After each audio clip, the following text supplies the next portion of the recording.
Leadership is a skill like any other. It is a practicable, learnable skill, and it is something that you work on like a muscle. If you practice it all the days, you will get good at it and you will become a strong leader. If you stop practicing, you will become a weak leader. Like parenting, everyone has the capacity to be a parent. Doesn't mean everybody wants to be a parent, and doesn't mean everybody should be a parent. Leadership is the same. We all have the capacity to be a leader. Doesn't mean everybody should be a leader, and it doesn't mean everybody wants to be a leader, because it comes at great personal sacrifice. You can be a leader, but a leader is a developed set of skills. It's a developed set. But see, here's what stops the average person from being a leader, is the fear of the consequences of leading. Most people don't want the responsibility of being a leader. The responsibility and ramifications and consequences of being a follower is dire, and more severe. Because now, as a follower, you just got to go along with whatever. True leadership does not maintain followers. In other words, a true leader works themselves out of a job. True leaders are always moving. They never fall in love with a position.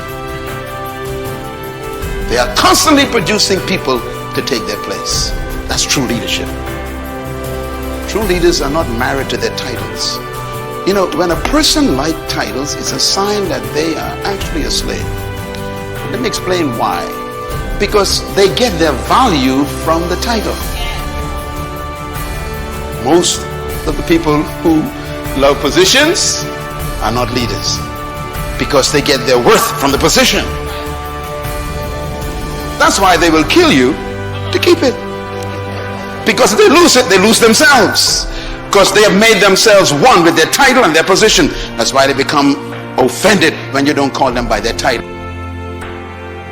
If you want to be a good leader, you have to understand human nature. And the places where human nature reveals itself most clearly are times of extreme sorrow, pain, suffering, and inhumanity.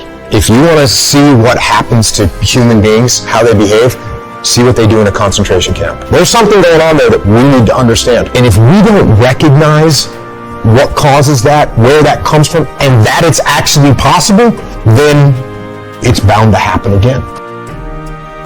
If you are 20 to 30 years old, please find a good boss, not necessarily a good company. Learn from the boss, learn how to do it. When you're 30 to 40 years old, try to do something yourself if you really want to try. When you're 40 to 50 years old, do things that you are good at. After 20 years of learning, you should do something you're good at. When you're 50 to 60 years old, spend your time supporting young people. When you are over 60 years old, spend time with your grandchildren. If you're looking for leadership, you don't always have to look to the front to find it. Great leadership doesn't start out on the stage. It doesn't start out as governors or mayors or presidents or CEOs or managers. Great leadership starts out in the back. Leadership starts in the pews. If you're in a church, it starts in the pews. If you're in a business, it starts down in the janitorial booth. It starts with menial things. That's why the Bible said, despise not the day of small beginnings. Promotion really doesn't come from the east or the west. It really does come from God. It is possible for life to lead you faster than your mind is prepared to handle. Leadership is perhaps one of the most misunderstood subjects in business. Leadership has nothing to do with rank.